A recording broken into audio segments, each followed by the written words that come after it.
got my head unit in and back and flush with the two T20s. I've got the two T20s that hold the screen in as well.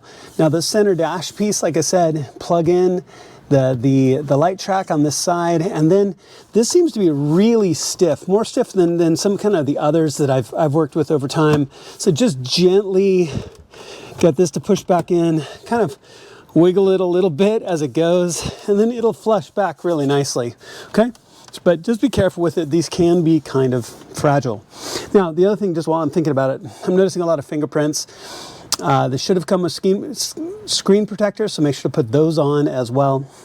Okay, so for your center console piece, really simple. You got your two plugs here at the bottom, so go ahead and put those back in. I'll do that while we talk.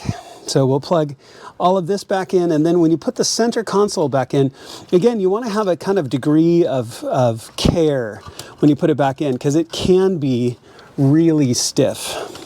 With both of those plugged back in, go ahead and plug back in, this top connector. Now, the other thing, when you put this in, just be really careful as you do so. And I'm probably going to say that a lot. But the top pins go in first to make sure that those guide pins are in. And then you just slowly wiggle it back into place. And this can be really tight going back in.